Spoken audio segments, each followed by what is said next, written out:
اعوذ باللہ من الشیطان الرجیم بسم اللہ الرحمن الرحیم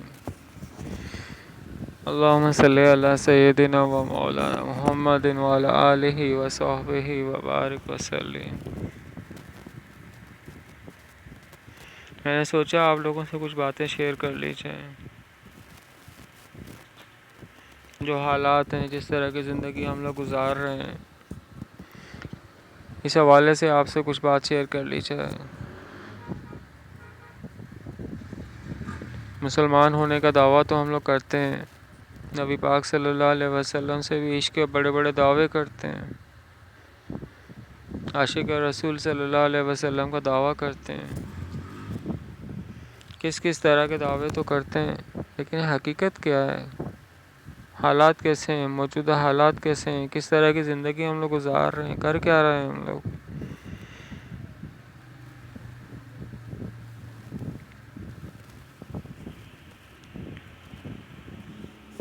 حضور صلی اللہ علیہ وآلہ وسلم نے جب دین اسلام کی تبلیغ شروع کی، دین اسلام کے بارے میں لوگوں کو بتانا شروع کیا، اللہ پاک کو اپنا معبود ماننے کا بتایا کہ جی اللہ پاک کی عبادت کریں، اور محمد صلی اللہ علیہ وسلم اپنے بارے میں انہوں نے بتایا کہ جی میں اللہ کا رسول ہوں، یعنی لا الہ الا اللہ محمد رسول اللہ، اس کلمے کے اوپر لوگوں کو لے کر آئے، ایک امت بنائی،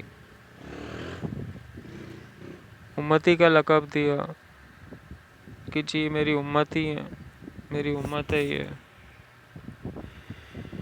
ایک امت بنائی، ایک امت بنا کے کلمے کے اوپر سب کو جمع رکھا۔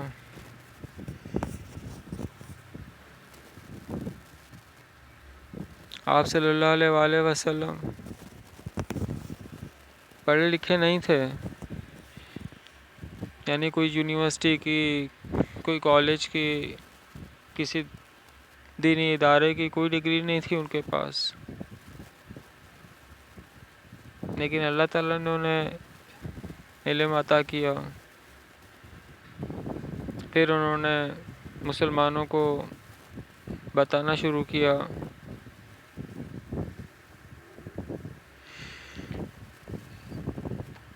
اسلام کی تبلیغ شروع کی، لا الہ الا اللہ محمد رسول اللہ پڑھا کر کافروں کو مسلمان کیا۔ یہ وہ کلمہ ہے کہ جس کو جب کسی کافر کو پڑھایا جائے تو وہ مسلمان ہو جاتا ہے، یعنی کہ کوئی سچے دل سے یہ اقرار کر لے کہ اللہ کے سوا کوئی معبود نہیں، اور محمد صلی اللہ علیہ وآلہ وسلم اللہ کے رسول ہیں، آخری نبی ہیں، تو وہ مسلمان ہو جاتا ہے، دائرہ اسلام میں انٹر ہو جاتا ہے، دائرہ اسلام میں داخل ہو جاتا ہے، اور اس کے بعد پھر اس کے اوپر دوسری چیزیں، دوسرے فرائض لاگو ہو جاتے ہیں، نماز پڑھنی ہوتی ہے، روزہ رکھنا ہوتا ہے، زکوٰۃ دینی ہوتی ہے، حج کرنا ہوتا ہے، اور دوسری باتوں کا خیال کرنا ہوتا ہے جو اللہ پاک نے ہمیں قرآن پاک میں بتائی ہیں، اور جو محمد صلی اللہ علیہ وسلم نے اپنے سنت طریقوں سے ہمیں سکھلایا ہے، انہوں نے کر کے دکھلایا ہے۔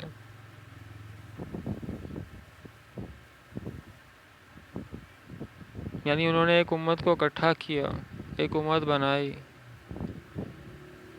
کلمے کے اوپر سب کو جمع کیا، کافروں کو کلمہ پڑھا کے انہوں نے مسلمان کیا۔ پھر آپ صلی اللہ علیہ وآلہ وسلم نے دنیا سے پردہ فرما لیا۔ جب آپ صلی اللہ علیہ وسلم دنیا سے رخصت ہوئے، اس کے بعد پھر مسئلے مسائل شروع ہوئے،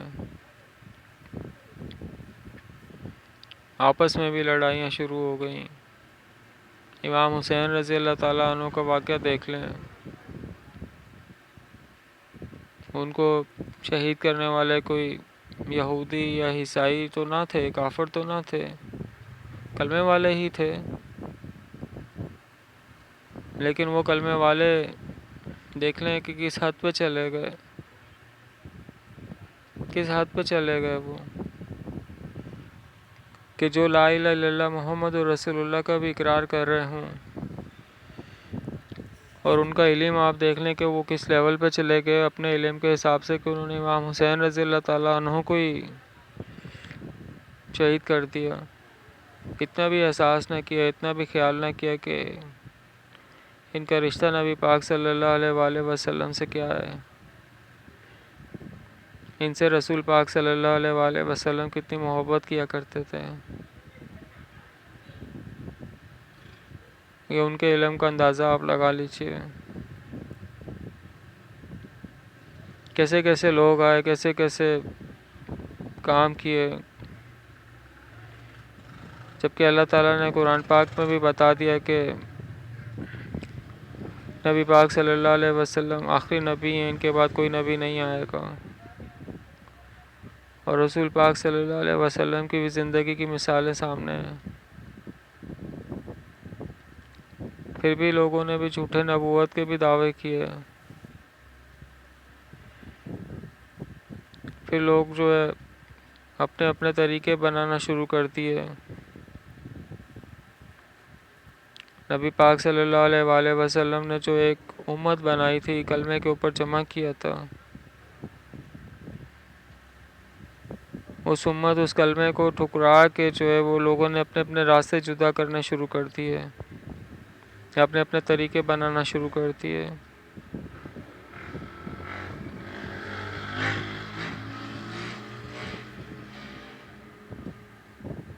وقت کے ساتھ ساتھ کیا سے کیا ہوتا چلا گیا. وہ کلمے کا جو تقدس تھا، وہ کلمے کے اوپر جس امت کو حضور صلی اللہ علیہ وآلہ وسلم نے اپنی زندگی میں جمع رکھا، ساری امت کو، اس امت نے اسی کلمے کو بھلا دیا، یعنی اس کی اہمیت کو ضائع کر دیا. نبی پاک صلی اللہ علیہ وسلم نے تو ہمیں یہی سکھلایا تھا کہ جو اللہ کو معبود مانتا ہے اور محمد صلی اللہ علیہ وسلم کو اپنا رسول مانتا ہے وہ مسلمان ہے. لیکن لوگوں نے آپس میں نفرتیں ڈالنا شروع کر دیں، اسی امت کو آپس میں لڑانا شروع کر دیا، اپنے علیحدہ علیحدہ مسجدیں بنانا شروع کر دیں، اپنے علیحدہ علیحدہ طریقے بنانا شروع کر دیے. کتابیں تو بہت آ گئیں، ڈگریاں تو بہت آ گئیں، مدرسے تو بہت آ گئے، مسجدیں تو بہت آ گئیں، لیکن وہ جو چیز تھی جو نبی پاک صلی اللہ علیہ وسلم نے بنیاد سکھائی تھی کہ ایک امت کے طور پہ اکٹھا رہو، وہ جو ایک بات اللہ تعالیٰ نے ہمیں سکھلائی تھی کہ تفرقے میں مت پڑنا اور اللہ کی رسی کو مضبوطی سے تھام کے رکھنا، اس کو ایک سائیڈ پہ رکھ دیا گیا. کیسے حالات آ گئے، کیسے کیسے چیزیں ہوئیں، کس کس طرح کی لڑائیاں ہوئیں، کیسی کیسی جنگیں ہوئی ہیں کہ وہی کلمے والی امت سے آپس میں گردنیں کاٹی ہیں ایک دوسرے کی. جس امت کو عذاب سے بچانے کے لیے نبی پاک صلی اللہ علیہ وآلہ وسلم دعائیں کیا کرتے تھے کہ یا اللہ میری امت کو بچانا، یا اللہ میری امت کو سنبھالنا، وہی امت جو ہے ایک دوسرے کی گردن مارنے لگ گئی. وہی اللہ کو اپنا معبود اور نبی پاک صلی اللہ علیہ وآلہ وسلم کو اپنا رسول ماننے والی امت ہی اپنے ایک دوسرے بھائیوں کو قتل کرنے لگ گئی. کوئی کسی کے پیچھے نماز پڑھنا پسند نہیں کرتا، کوئی کسی سے ہاتھ ملانا پسند نہیں کرتا.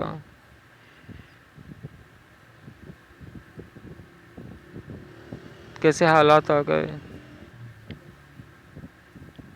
کتابیں تو ایک سے ایک آ گئیں، احادیث کی کتابوں کے ڈھیر لگ گئے، قرآن کے تراجم کے جو ہیں ترجمہ کے ڈھیر لگ گئے. ہر کسی نے اپنا اپنا ترجمہ کر کے کہ جی یہ ہمارا ترجمہ ہے، یہی ٹھیک ہے. لیکن وہ جو کانسیپٹ نبی پاک صلی اللہ علیہ وآلہ وسلم نے دیا تھا کہ ایک امت کا، وہ کدھر چلا گیا.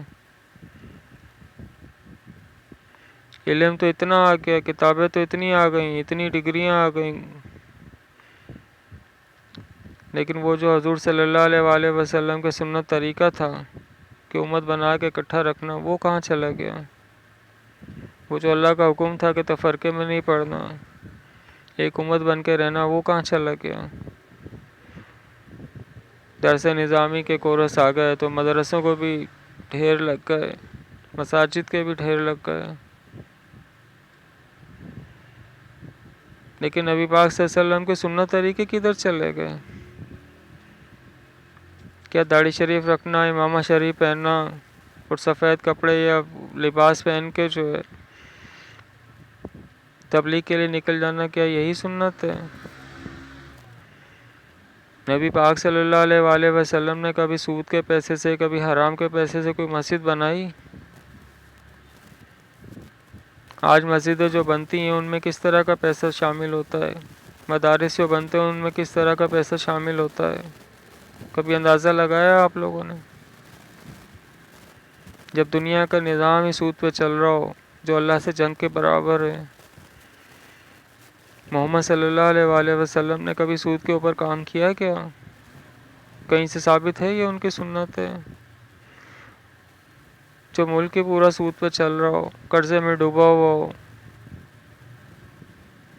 انڈسٹریاں ساری سود پہ چلتی ہوں، تو مساجد جو آپ ایئر کنڈیشن مساجد بھی بنا رہے ہیں، تو ماربل بھی لگا رہے ہیں، سب کچھ کر رہے ہیں، مساجد بنائیں آپ، لیکن محمد صلی اللہ علیہ وآلہ وسلم کے سنت طریقے پہ بھی تو بنا کے دکھائیں، کیونکہ انڈسٹریاں ساری جب سود پہ چلیں گی تو وہی مال مسجدوں میں آئے گا۔ جب گورنمنٹ سارے اخراجات کرے گی تو گورنمنٹ کہاں سے اخراجات کرے گی؟ وہی سارا سود کا پیسہ سب کچھ شامل ہے، حرام کا پیسہ ہے چاہے سود کا پیسہ ہے۔ مسجد میں کوئی چور چوری بھی کرتا ہے تو وہ کچھ اس سے پیسے ڈال کے چلے جاتا ہے کہ جی اللہ تعالیٰ میری بخشش کر دے۔ کوئی زانیہ عورت بھی ہے، اگر اس نے بھی پیسے ڈال دیے مسجد میں تو مسجد والوں نے تو وہ بھی مسجد میں شامل کر دیے۔ کوئی قاتل ہے، اس نے جو ہے اجرت لی قتل کرنے کی کسی کو، اس میں سے اس نے حصہ تھوڑا سا مسجد میں ڈال دیا کہ اللہ تعالیٰ میری بخشش کر دیں گے۔ اب کوئی ملازم ہے گورنمنٹ کا اور اس کو تنخواہ ملتی ہے تو ظاہر ہے اس میں بھی سود کا پیسہ شامل ہوتا ہے، بینکنگ کا نظام ہی سارا ایسے ڈیولپ ہو چکا ہے، تو وہ بھی مسجد میں پیسہ آتا ہے، سب کچھ آتا ہے۔ یہ سڑکیں بناتے ہیں، کیا اس میں سود کا پیسہ شامل نہیں ہوتا؟ اس میں حرام کا پیسہ شامل نہیں ہوتا کیا؟ پانی جو سپلائی ہوتا ہے، کیا اس میں سود کا حرام کا پیسہ شامل نہیں ہوتا کیا؟ ٹیلی فون کا نظام ہے، کمپنیاں جتنی بھی یہ جو پروڈکٹس بناتی ہیں جو سود پہ چلتی ہیں، قرضے لے کے جو لوگ کمپنیاں بناتے ہیں اور پھر اس کے بعد پروڈکشن ہوتی ہے، پھر اس کے بعد وہ مارکیٹ میں مال آتا ہے، کیا اس میں سود کا پیسہ شامل نہیں ہے، حرام کا پیسہ شامل نہیں ہے؟ بجلی آپ لوگوں کو استعمال میں جو آتی ہے، کتنی طرح کا اس کے اوپر ٹیکسز لگائے جاتے ہیں، کس کس طرح کا اس کے اوپر پیسہ شامل ہوتا ہے، کیا اس میں سود کا حرام کا پیسہ شامل نہیں ہے؟ اب آپ بتائیں کیسے بچیں گے آپ؟ اس کیا سڑک استعمال کرنا چھوڑ دیں؟ کیونکہ اس میں بھی سود کا حرام کا پیسہ کتنا شامل ہے ہمیں نہیں پتہ۔ کہ پانی استعمال کرنا چھوڑ دیں کیا؟ کیونکہ اس میں بھی پتہ نہیں کتنا سود کا حرام کا پیسہ ہے۔ کیونکہ جب ملک ہی پورا اس طرح کے معاشرے ہی ایسا ڈیولپ ہو چکا ہے، بجلی کا استعمال کرنا چھوڑ دیں کیا؟ کیونکہ اس میں بھی سارا یہ سب کچھ ہے، شامل ہے۔ اب گورنمنٹ کے ملازمین ہیں، مجبور ہیں، وہ تو کام کرتے ہیں، لیکن اب ڈیولپ ہی سسٹم ایسا ہو گیا ہے کہ وہ پیسہ جو ان کو تنخواہیں ملتی ہیں، بینکوں سے ملتی ہیں، جو کچھ ہے اس میں بھی کس کس طرح کا پیسہ شامل ہوتا ہے، ان کو تو تنخواہ مل جاتی ہے۔ اب آپ بتائیں کہ کیسے بچیں گے؟ اب وہی سارا پیسہ مساجد مدارس میں بھی آتا ہے اور علماء بھی استعمال کرتے ہیں سارے، اور سب آنکھیں بند کر کے بیٹھے ہوئے ہیں، بس تقریر کر دی کہ جی یہ سود نہیں کھانا چاہیے، سود پہ کام نہیں کرنا چاہیے، اور ملک کی حالت دن بدن ایسی ہوتی جا رہی ہے کہ آپ کے ملک کا قرضہ تو دن بدن بڑھتا ہی چلا جا رہا ہے، کم تو نہیں ہو رہا نا۔ جتنے آپ لوگوں کے مدارس زیادہ ہو گئے، جتنی مساجد زیادہ ہو گئی، اتنا ہی سود کا آپ ملک کے اوپر قرضہ چڑھتا جا رہا ہے، اتنا ہی سود بڑھتا چلا جا رہا ہے۔ تو آپ لوگوں کی تبلیغ، آپ لوگوں کے جو، اس کا مطلب ہے کہ یہ چیزیں ہماری صحیح نہیں ہو رہی ہیں، ہمارے ملک کا نظام صحیح نہیں چل رہا ہے۔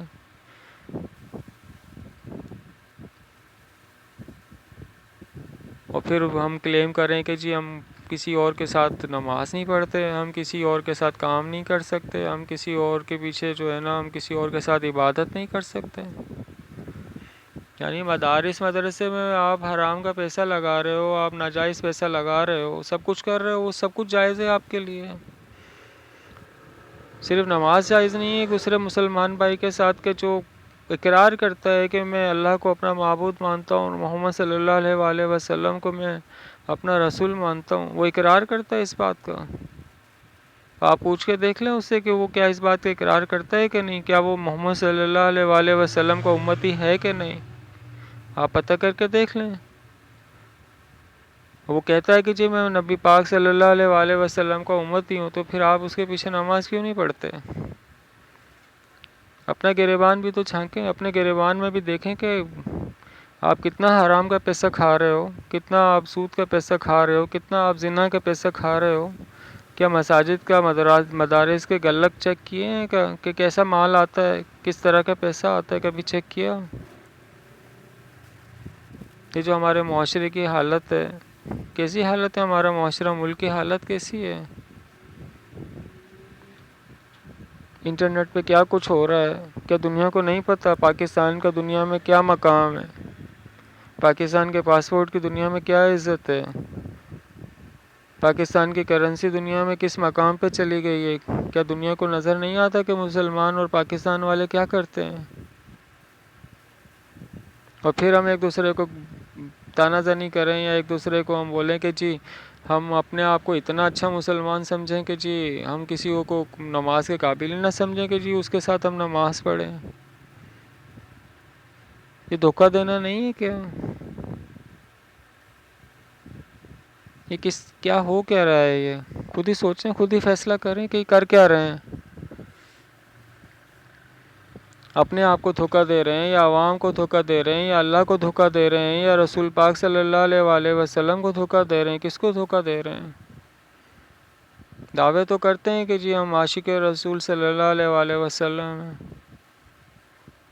تو پھر چلیں نا محمد صلی اللہ علیہ وآلہ وسلم کے سنت طریقوں پہ، ثابت کریں کہ حضور صلی اللہ علیہ وآلہ وسلم نے کب سود کے حرام کے پیسوں سے، زنا کے پیسوں سے مسجد بنائی، ذرا ثابت تو کریں۔ ثابت کریں کہ بھی حضور صلی اللہ علیہ وآلہ وسلم نے کب سود کے اوپر کام کیا، کب انہوں نے جھوٹ بولا ہے۔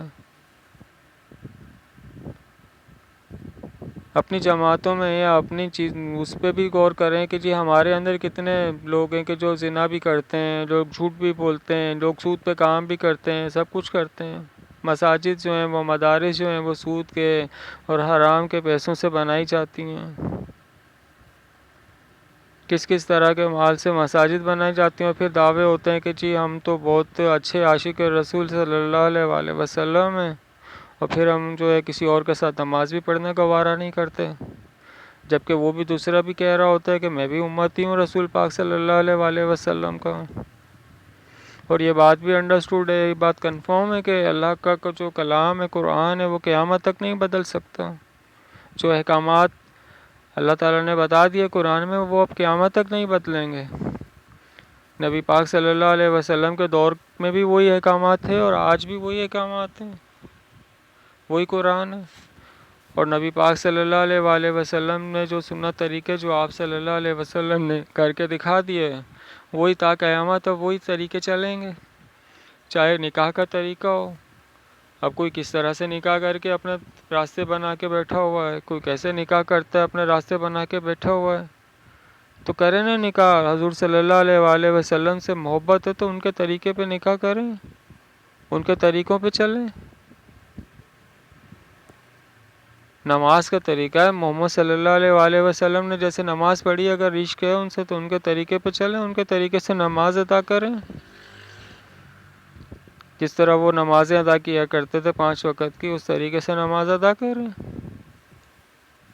جس طرح سے محمد صلی اللہ علیہ وآلہ وسلم روزہ رکھا کرتے تھے، اس طرح سے روزہ رکھیں، ان کی سنتوں کو فالو کریں۔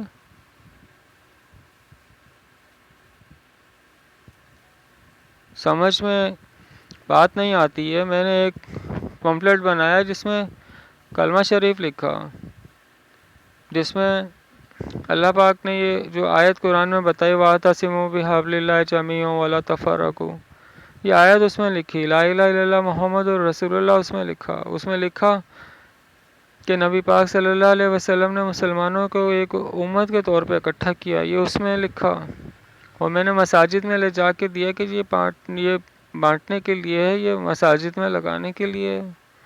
وہ مساجد میں لگانے سے انکار کر دیا۔ کیا نبی پاک صلی اللہ علیہ وآلہ وسلم کے طریقے سنت کی اتنی بھی اہمیت نہیں ہے کہ اس کو مسجد میں ڈسپلے کیا جا سکے؟ اور تو طرح طرح کی چیزیں مساجد میں نظر آتی ہیں، پتہ نہیں کیا کیا چیزیں مساجد میں لگائی ہوئی ہوتی ہیں، لیکن ایک شخص لے جا کے دے رہا ہے کہ یہ کلمہ ہے لا الہ الا اللہ محمد رسول اللہ، جو کسی کافر کو مسلمان کرتا ہے، یہ وہ کلمہ ہے، اس کی اتنی اہمیت ہے، اور یہ اللہ کے قرآن کی آیت ہے، اللہ کا حکم ہے کہ وَاعْتَصِمُوا بِحَبْلِ اللَّهِ جَمِيعًا وَلَا تَفَرَّقُوا،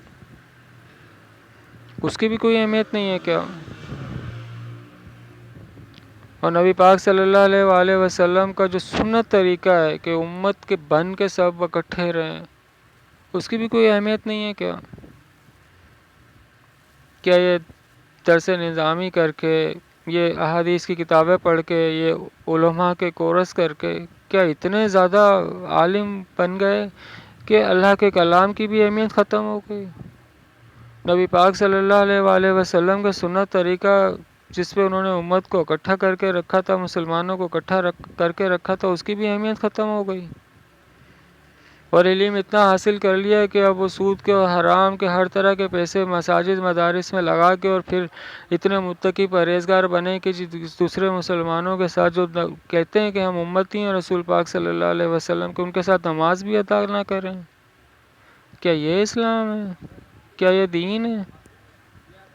سوچیں ذرا یہ ہو کیا رہا ہے۔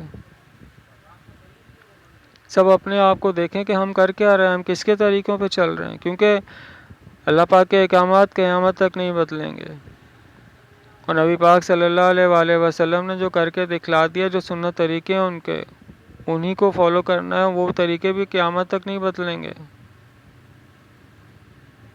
اپنے آپ کو گناہگار سمجھتا ہوں میں، اور میں اللہ سے معافی مانگتا ہوں کہ میں کوئی بہت یعنی کہ بہت زیادہ علم نہیں رکھتا،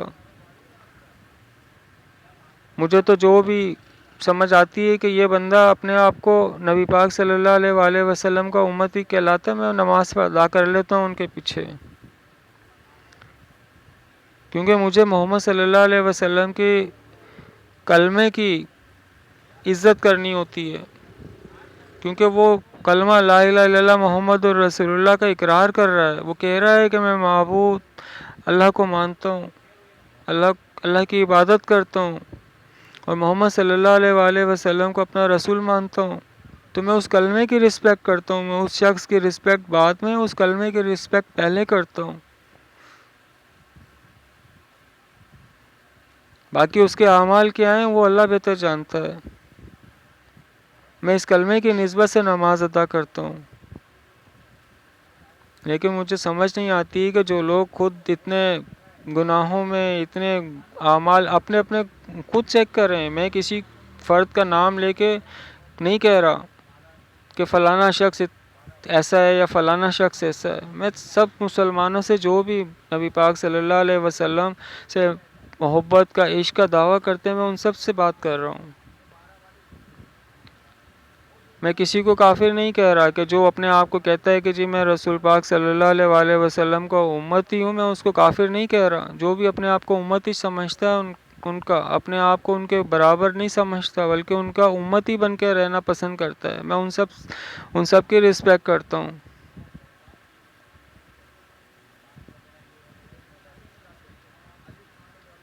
سوچیں ذرا ہم لوگ کر کیا رہے ہیں، کیونکہ قیامت تک یہ دونوں چیزیں، اللہ کے احکامات اور نبی پاک صلی اللہ علیہ وسلم کے سنت طریقے، یہ قیامت تک چینج نہیں ہوں گے۔ حضور صلی اللہ علیہ وآلہ وسلم کے دور میں بھی امت اکٹھی تھی، اور یہ جو بھی سلسلہ ہو رہا ہے، یہ سب اللہ پاک سب کو خود ہی سمیٹ دیں گے، ایک وقت آئے گا کہ اللہ پاک نے سب کو سمیٹ دینا ہے. یہ بات بھی سب کو پتہ ہے، سارے مسلمانوں کو یہ بات پتہ ہوگی کہ اللہ پاک نے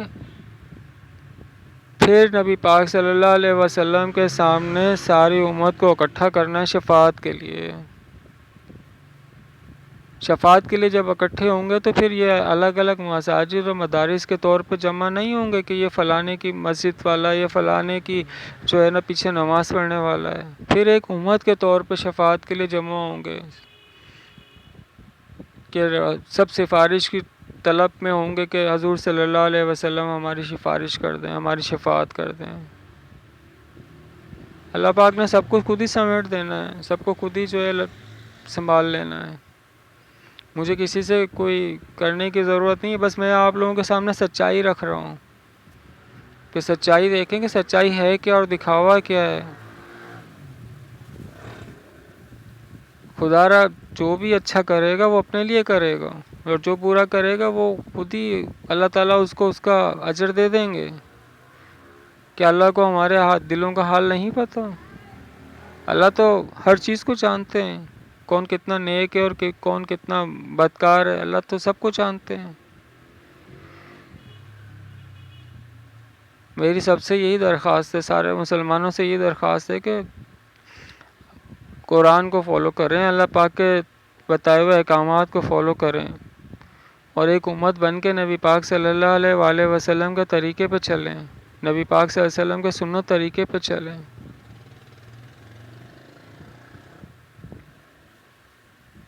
اور اپنے ملک کے حالات کو سنبھالیں. اگر ہم اپنے ملک کے حالات کو نہیں سنبھالیں گے تو یہ ملک ظاہر ہے اگر برباد ہوگا تو سبھی برباد ہوں گے، سب کوئی پریشانیاں ہوں گی. اور یہی ملک اگر خوشحال ہوگا تو سارے مسلمانوں کو ہی، سارے اس ملک کے رہنے والوں کو ہی آسانیاں ہوں گی. سوچیں ہم لوگ کس طرف کو جا رہے ہیں اور اپنی سب اصلاح کی کوشش کر رہے ہیں، اور محمد صلی اللہ علیہ وآلہ وسلم کا امتی بن کر ایک امت کے طور پر اکٹھے ہو کر رہے ہیں. السلام علیکم ورحمۃ اللہ وبرکاتہ.